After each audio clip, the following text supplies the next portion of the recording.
She only meant to offer me tea, but when her voice trembled and she whispered, "Stay, it gets lonely at my age," everything changed.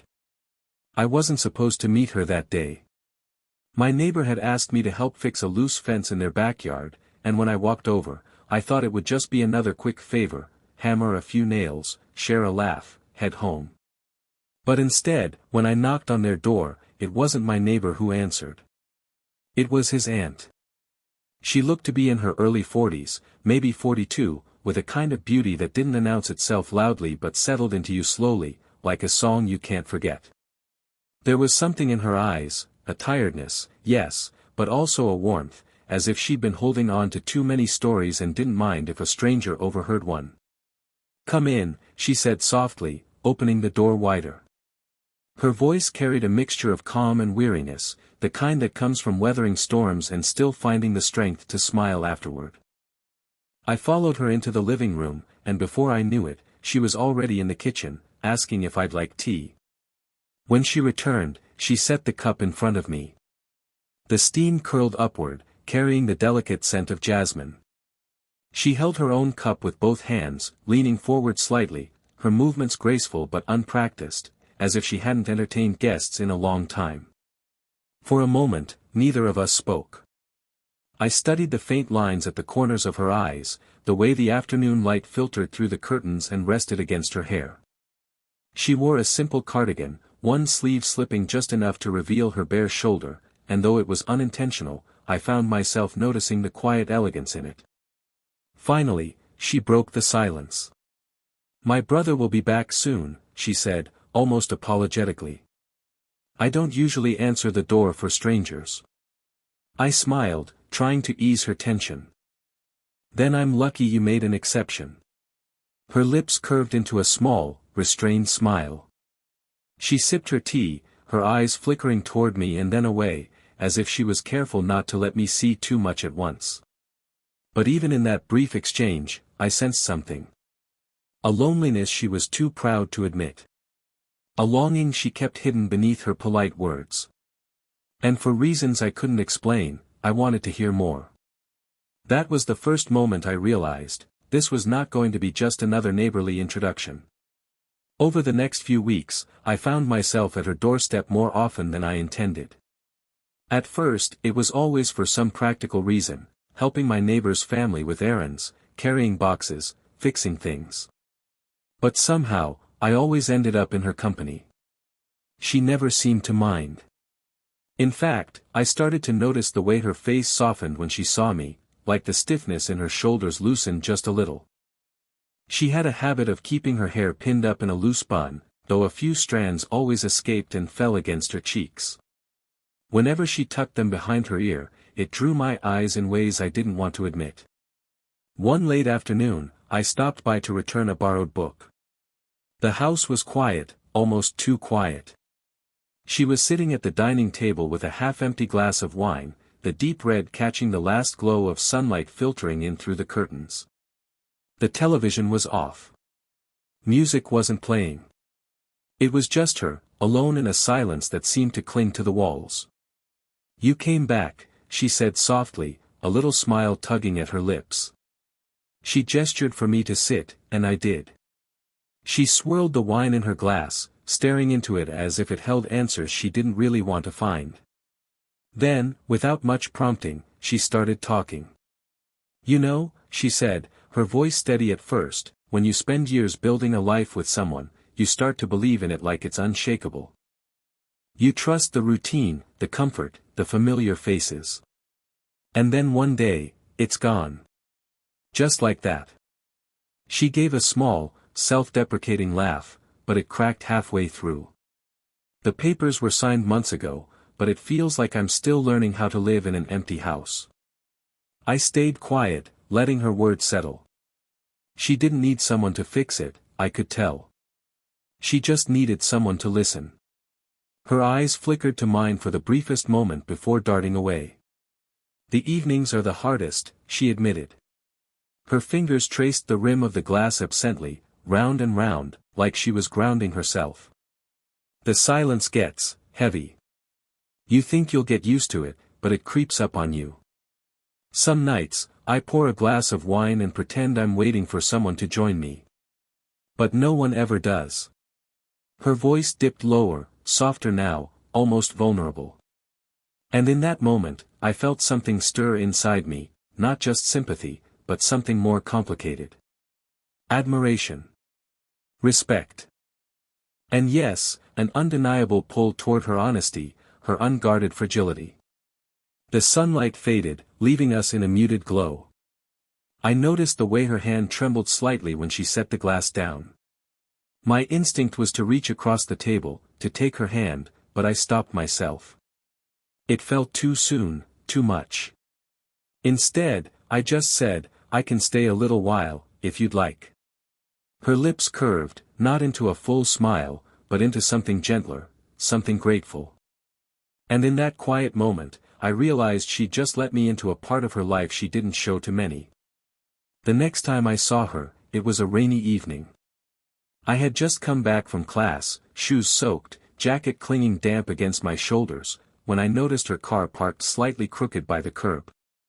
She was unloading groceries from the trunk, her cardigan pulled tightly around her as the rain tapped against her hair. Without thinking, I jogged over and offered to help. She looked up, strands of wet hair sticking to her face, and for the first time, I noticed how tired her eyes were, not from the day, but from the kind of loneliness that lingers no matter how much sleep you get. "Thank you," she whispered, handing me a bag that was heavier than I expected. Together we climbed the narrow stairs up to her apartment, bags pressing against our arms, the sound of rain trailing us inside. Once we had set everything down, she lingered by the door, her hand resting on the frame as though debating something silently. Her gaze shifted toward me, hesitant, almost searching. Then she said it, quiet, almost fragile, but it landed in my chest with weight I couldn't ignore. "Stay, it gets lonely at my age." Her words caught me off guard. Not because of what she said, but because of the way she said it, half apology, half plea. There was no pretense, no forced smile. Just raw honesty. I stood there, heart beating too fast, wondering if I had misunderstood. But when her eyes lingered on mine, waiting, I knew I hadn't. I nodded, stepping back inside. "All right," I said softly. "I'll stay." She exhaled, a faint, relieved sound, and moved toward the kitchen. "I'll make tea," she offered, as if that could explain away the weight of her request. I sat at the small dining table while she moved around the kitchen. The ticking of the wall clock was louder than it should have been, each second stretching the silence between us. When she handed me the cup, her fingers brushed mine, brief but warm, leaving a spark that lingered longer than it should have.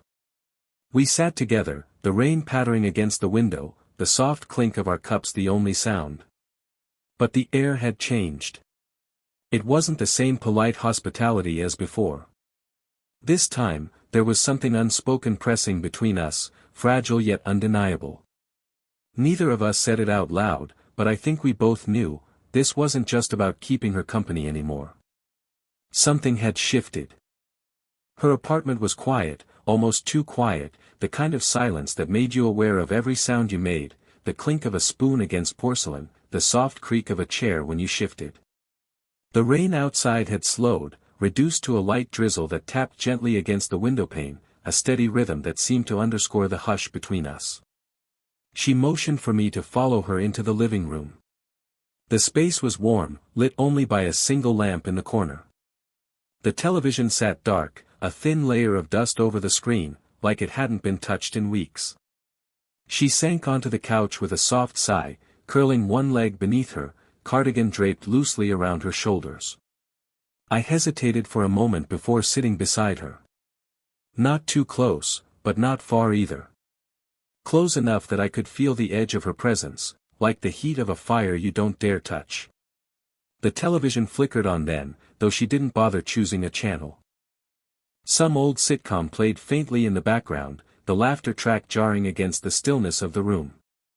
But she wasn't watching. Neither of us were.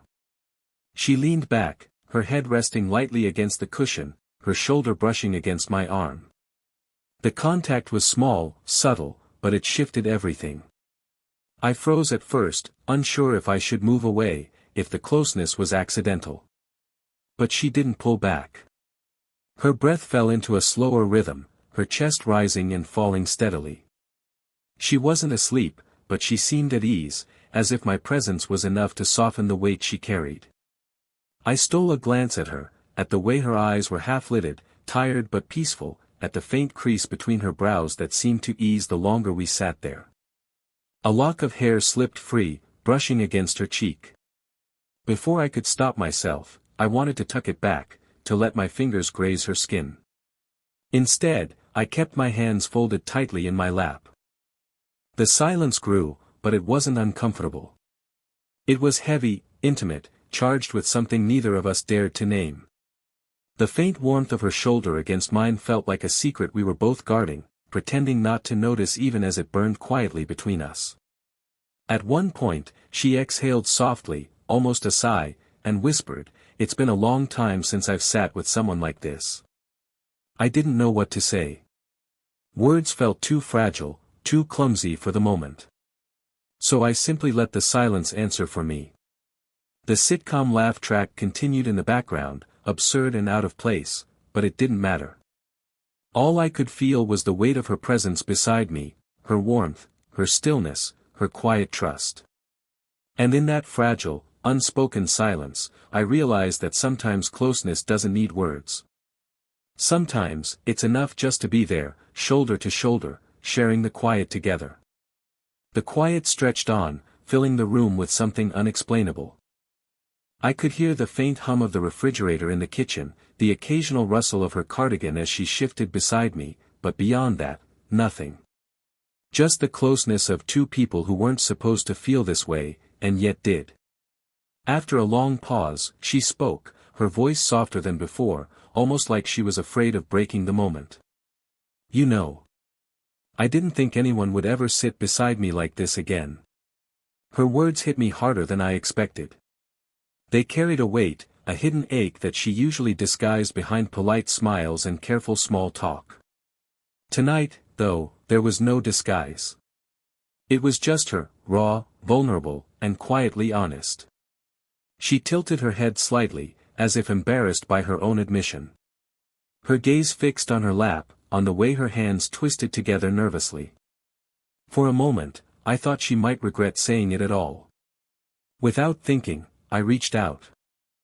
My hand found hers on the couch cushion, tentative at first, giving her the chance to pull away. But she didn't. She let my fingers slip over hers, and then, slowly, she turned her hand to hold mine. The warmth of her skin startled me, not because it was unexpected, but because it felt so natural, so right, as though our hands had been waiting to meet like this all along. Her thumb moved absently over my knuckles, tracing gentle circles, and I caught the faint tremor in her breath. She didn't look at me, not right away, but the silence between us deepened, growing heavier, more intimate. Finally, she glanced up, her eyes searching mine with a question she didn't dare ask out loud. In that look, I felt everything, her loneliness, her hesitation, her longing for something she wasn't sure she was allowed to want. "I'm sorry," she whispered suddenly, trying to pull her hand back. But I held on gently, not letting her retreat. "There's nothing to be sorry for," I said quietly, my voice steadier than I felt. For a moment, her lips trembled like she might argue. Then she stopped, letting the silence answer for her. She leaned back against the cushion, still holding my hand, her shoulders softening as if she'd finally allowed herself to rest. That small, simple touch, her hand in mine, said more than either of us could. And for the first time, I knew this was no longer about neighborly kindness or polite company.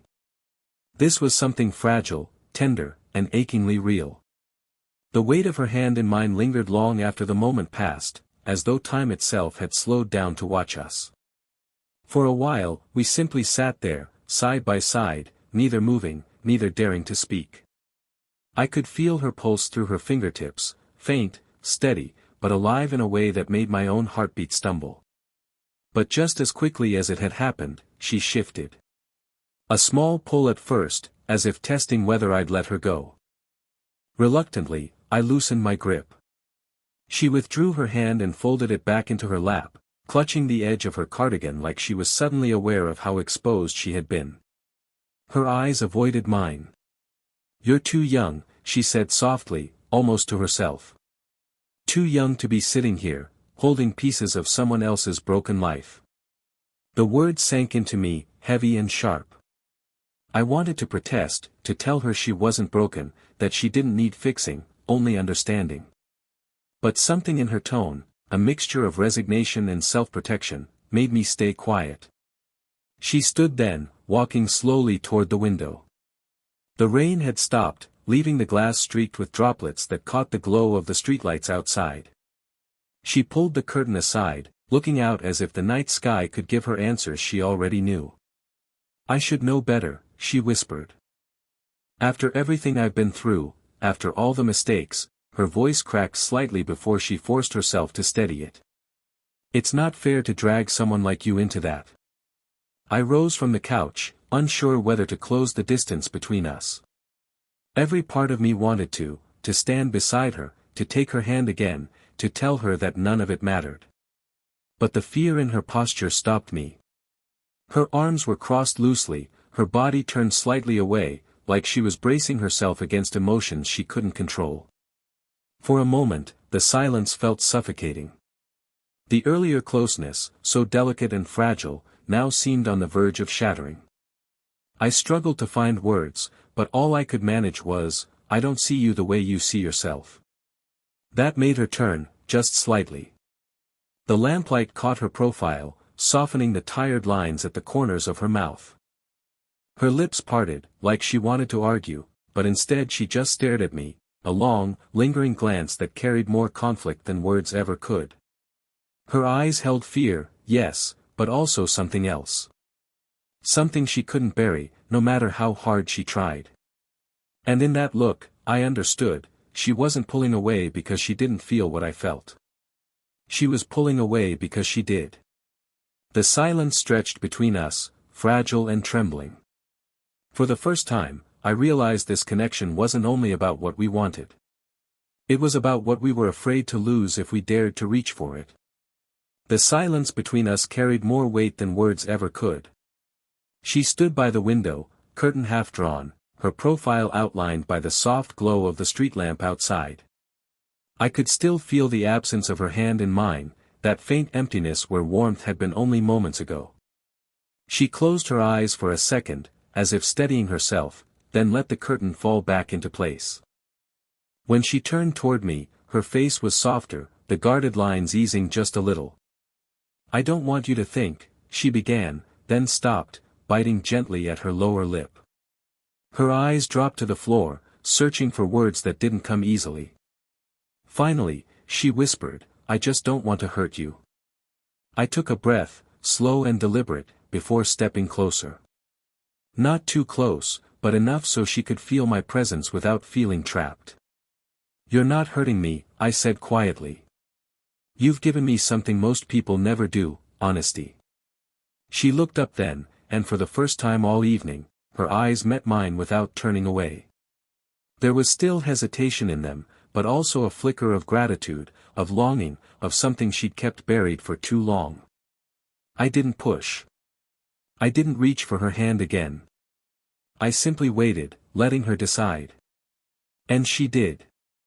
Her steps toward me were small, tentative, like she was testing the strength of the floor beneath her. When she finally stopped, only a breath's distance away, her hand rose slowly, almost uncertain, and brushed a damp strand of hair from my forehead. Her fingers lingered longer than they needed to, and in that touch, I felt everything she couldn't put into words: fear, vulnerability, and the quiet relief of not being alone. "Thank you, for staying," she whispered, her voice trembling. "You make it feel less empty." Her arms moved hesitantly, then with more certainty, wrapping around me. She pressed her cheek lightly against my chest, and I held still, afraid that even the smallest shift might break the moment. I felt her heartbeat, steady and human against mine, grounding us both. I let my hand rest gently against her back, not pulling her closer, not claiming more than what she was ready to give. Just being there. Just holding her. When she finally pulled back, her eyes were glassy, but her lips curved into the faintest, most genuine smile I'd seen from her. "You'll come by again?" she asked softly, almost like a child afraid of the answer. I nodded, returning the smile. "Not because I have to," I said, "but because I want to." The word seemed to lift something inside her. She exhaled, a sound that was part relief, part acceptance. As I left her apartment that night, the air between us carried no promises, no labels, no rushed declarations. Only a quiet, unspoken understanding. And that was enough. Because sometimes love doesn't need to be shouted. Sometimes, it begins in the silence, in a hand held too long, in a whispered request to stay, in the steady warmth of choosing not to leave.